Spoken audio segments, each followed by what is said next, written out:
All right, diving into Smart But Stuck today. And right off the bat, this book isn't your typical self-help thing. It's really looking at why people who are intelligent, like they've got all the smarts, they can still hit these points where their careers just stall out. And, well, they feel stuck, We've got some big names praising this book, like Srikumar Rao. You might know him from those TED Talks he does.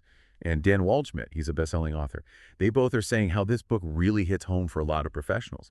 The big idea, though, is that just being smart, it's not some automatic path to success. There are these sneaky obstacles that can trip us up, even when we think we're doing everything right. And we've got an expert here with us today to break down some of the book's most interesting ideas.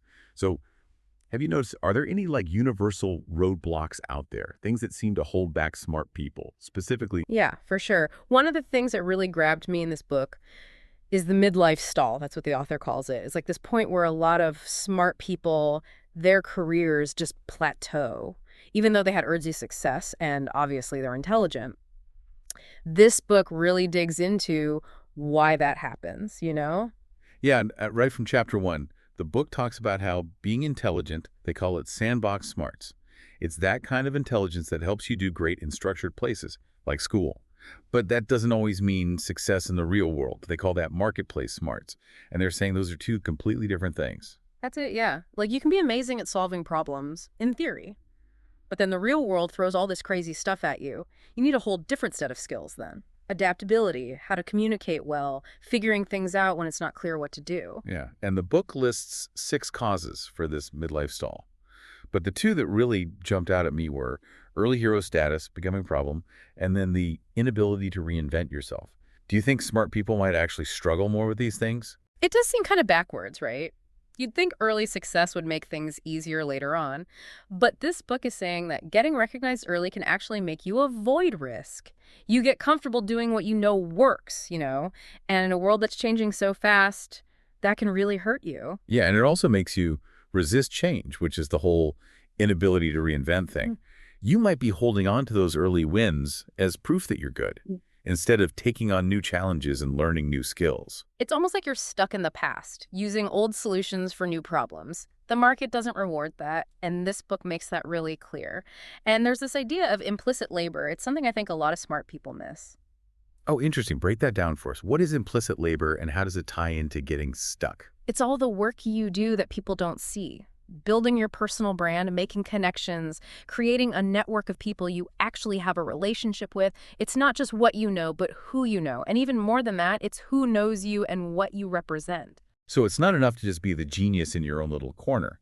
You need to work on building a reputation, a network that shows your value. Exactly. If you don't do that implicit labor, you can end up feeling like you're not appreciated.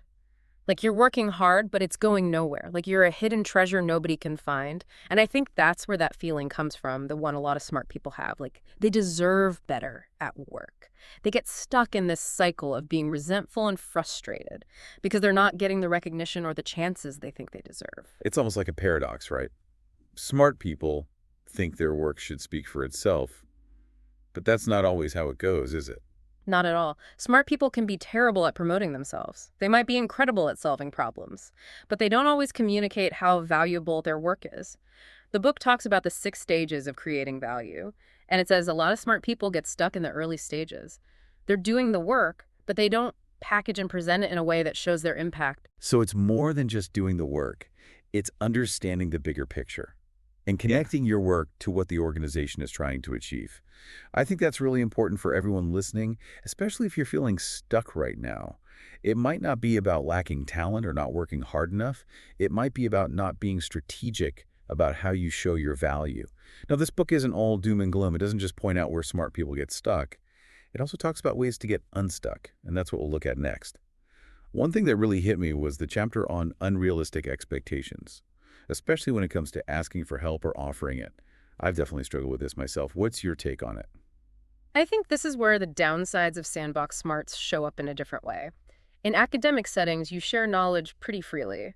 But in the real world, things work differently, and I think this book does a great job of showing why it's a bad idea to expect people to help you, the same way they might have in school. It's that frustration you get, right? When you're bombarded with requests for help that just feel pointless, and it pulls you away from your own work. And then on the other hand, it can be awkward to ask for help. and feel like you're imposing on someone's time and expertise. Exactly. And the book really dives into this with requests for introductions. You see this a lot in professional circles, people always asking for connections. But they often don't realize how important it is to already have trust and to have a clear reason why it would be good for the other person. Right, you can't just expect someone to open their network to you without showing why it would benefit them. It's not about entitlement, it's about mutual benefit. And that's where the book uses the analogy of the emotional bank account. Oh, I love that analogy. It's about realizing that relationships are built on give and take. You can't just show up expecting favors if you haven't put in the work to build the connection. Like trying to take money out of an account you never put anything into. So before you ask for that introduction, think about what you've done for that person. Have you shared your expertise? Have you supported them in their work? If not, it might be time to start making some deposits before you expect any withdrawals. Exactly. And this brings us to another interesting point the book makes about the challenges smart people face when it comes to sharing what they know. It highlights this weird situation where they feel pressure to share, but at the same time, they're worried that what they know isn't special enough to share. It creates this cycle where they defeat themselves. I can see how that would lead to just doing nothing and being frustrated. You feel like you should give more, but then you also feel like you don't have anything worth giving. And I think it goes back to that idea of understanding the stages of creating value. Smart people often get stuck at a point where they see this huge amount of knowledge out there, and what they currently understand just doesn't seem like enough. They're always comparing themselves to this perfect idea of being an expert, and they feel like they don't measure up. That's interesting. So they're not necessarily lacking knowledge. They just lack the confidence to share it because they're holding themselves to this impossible standard. Exactly. And this is where that gifting mindset from the book comes in. It encourages you to shift your perspective away from this idea of knowledge sharing as a transaction and towards a more generous approach. So instead of seeing it as a burden or a way to prove yourself, you're seeing it as a way to make a positive impact on others. Exactly. And that can be really freeing because it takes the pressure off of needing to be the all-knowing expert and lets you focus on just offering what you can, genuinely wanting to help. That's a great way to think about it. It's not about showing off how smart you are or trying to impress anyone. It's about truly adding to the collective knowledge and helping others along the way. We've covered a lot already, and there's still so much more to explore in this book. But before we wrap up, part one of our deep dive, I want to leave everyone with a question to think about. We talked about how sandbox smarts can sometimes work against us in the real world. But I'm curious, have you ever felt held back by your own intelligence? By that need to have all the answers? That's a great question. And you know what? It's funny you should ask that. Because one of the things this book subtly brings up is this idea that smart people can get trapped in a cycle of overthinking and not taking action. It's almost like they're frozen by the fear of not being completely ready, of not having all the answers before they do anything. Like they're waiting for the perfect moment, the perfect amount of knowledge, the perfect situation. And while they're waiting, opportunities are passing them by. I can definitely relate to that. Have you seen that happen in your work? All the time. I've worked with so many brilliant people who struggle with this. They're always researching, planning, making things perfect, but they never quite feel ready to actually start. And this book suggests that can be a really sneaky way to get stuck because it looks like you're being productive, you feel like you're making progress, but really you're just spinning your wheels. So how do you break out of that cycle? This book doesn't really lay out specific steps, does it? But it does give you some interesting ways to think about help and how to use it effectively. Yeah, definitely. One of the most useful things the book does is it separates help into different levels: micro help, mini help, and mega help. Oh, that's interesting. I'd love to hear more about that. What are the main differences and why does it matter? Well, micro help is the simplest level. It's those quick interactions where you're just giving a little bit of information, making a quick introduction, or offering some brief advice. It's helpful, but it doesn't require a ton of time or energy from either person. So like answering a quick question or pointing someone in the right direction, low stakes, low effort, but still potentially helpful. Exactly. Then you've got mini help, which involves more of an investment. This might be where you spend an hour brainstorming with someone, reviewing a proposal, or giving more in-depth guidance. It requires more engagement and a willingness to really share your expertise. Got it. So there's more at stake, so to speak. And then there's mega help. Mega help is the highest level. And it's for those times when you're really invested in someone's success. This might mean mentoring them over a long period, connecting them with important people in your network, or even advocating for them to move up within your organization. It's a serious commitment, and it should be treated that way. That makes a lot of sense. It's like you're becoming part of their success, not just offering a quick fix. And the book really stresses how important it is to understand these different levels of help. So you can have realistic expectations for yourself and others. You don't want to burn yourself out by always giving mega help to people who haven't earned it or haven't shown they're willing to reciprocate. Right. It's about protecting your time and energy, so you can be truly helpful to the people who deserve it. It's about being strategic with your yeses. That's a great way to put it. The book doesn't use that phrase, strategic yeses, but I think that's exactly what it's getting at. It's about being careful, understanding your priorities and limitations, and choosing to say yes to the opportunities that really align with your goals and values. And sometimes that means saying no, even when it feels uncomfortable or you're worried about seeming unhelpful. Absolutely. It's about realizing you can't be everything to everyone, and that sometimes the most helpful thing you can do is to point someone towards a resource that's bar suited to their needs. It's like saying, I can't give you mega help right now, but here's how I can offer micro help or mini help, or here's someone who might be able to provide the level of support you're looking for. Exactly. And I think this goes back to that idea of overcoming the fear of not having all the answers. Sometimes the most helpful thing you can do is to simply admit you don't know everything and point someone towards someone who might. So it's about letting go of the need to be the hero, the savior, the all-knowing expert, and embracing a more collaborative approach to solving problems and supporting each other. Right. And this leads to another important idea the book explores, the idea of building a personal board of advisors. I love that idea. Tell me more about it. What does that mean, and how do you go about creating one? It's about recognizing that even the smartest people need guidance and support to reach their full potential.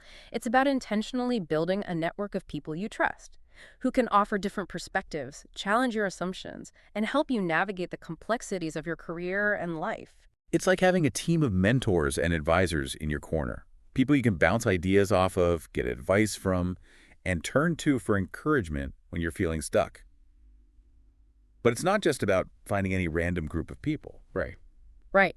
The book emphasizes how important it is to have diversity of thought, experience, and expertise when you're building your personal board.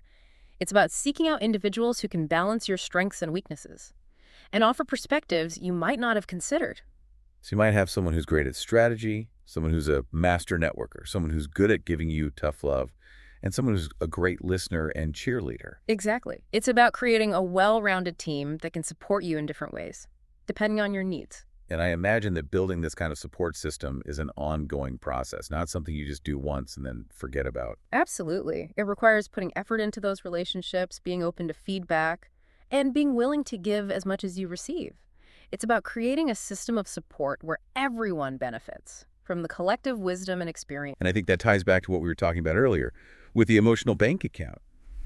You can't just expect people to be there for you if you haven't invested in the relationship. Exactly. It's about building trust, demonstrating your value, and showing up for others the same way you hope they'll show up for you. This has been so helpful. I'm already starting to think about who I might want on my own personal board of advisors. That's great. And remember, it doesn't have to be a formal thing. You don't need official meetings or anything. It's more about recognizing those key relationships in your life and nurturing them in a way that benefits everyone involved. Now, before we move on to part 2 of our deep dive, I want to touch on another concept that really stood out to me, the idea of embracing what the author calls strategic discomfort. I'm curious to hear your thoughts on this. What does that mean to you, and how does it relate to getting unstuck? Strategic discomfort is all about recognizing that real growth often happens outside of our comfort zones. It's about pushing ourselves beyond what feels familiar and safe, embracing challenges and being willing to experiment and even fail. Smart people can sometimes be so afraid of making mistakes that they end up playing it too safe. And that can really hold them back from growing. It's interesting because this whole book seems to be about challenging the assumptions we have about intelligence and success. We tend to think that smart people should have it all figured out, that they shouldn't feel uncomfortable or uncertain. But this book is saying that's just not realistic. Exactly. And by embracing strategic discomfort, You're basically changing how you think about those uncomfortable feelings. You're not seeing them as something to avoid anymore, but as signs that you're pushing yourself, that you're moving in the right direction. So instead of getting paralyzed by the fear of failing, you're using it to push you forward. I like that. But how do you actually do that? This book doesn't really give you step-by-step instructions, does it? No, it's more about shifting your mindset.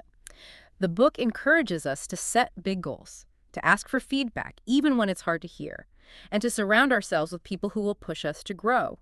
It's about creating an environment where discomfort is seen as a normal part of learning. So it's not about looking for discomfort for no reason, but about recognizing that it's part of growing and learning to use it to your advantage. Precisely.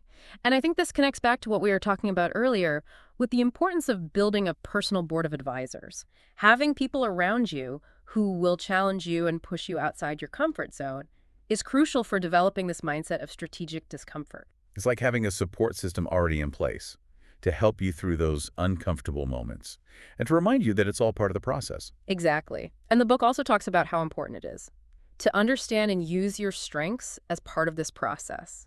Smart people can get so focused on trying to fix their weaknesses that they forget to fully develop their natural talents. It's like they're so worried about what they're not good at that they lose sight of what they excel at.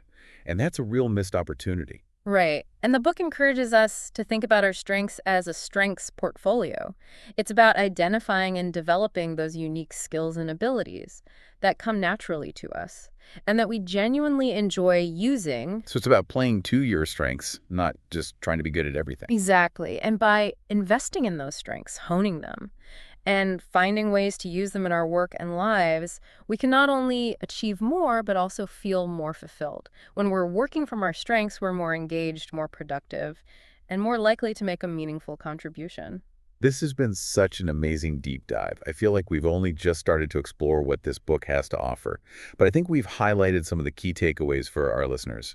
What do you think? What are some of the things you hope they'll take away from this conversation? Well, I hope they'll come away with a better understanding of the unique challenges that smart people face and the strategies they can use to overcome those challenges and achieve greater success and fulfillment.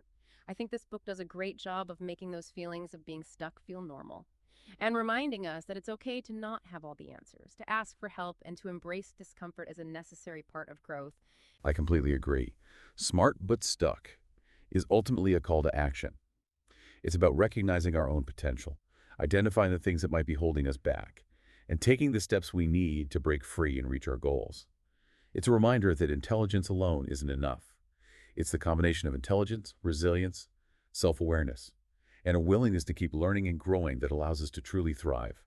So to everyone listening, I encourage you to check out Smart But Stuck. If these ideas resonate with you, I think you'll find it to be a valuable resource on your own journey of personal and professional development. And remember, the journey of getting unstuck is ongoing. There will be times when you feel stuck again, but that's okay. It's all part of the process. The key is to be aware of those patterns, to have the tools and strategies to navigate them, and to never stop believing in your ability to achieve amazing things. Thanks for joining us on this deep dive. Until next time, keep learning, keep growing, and never be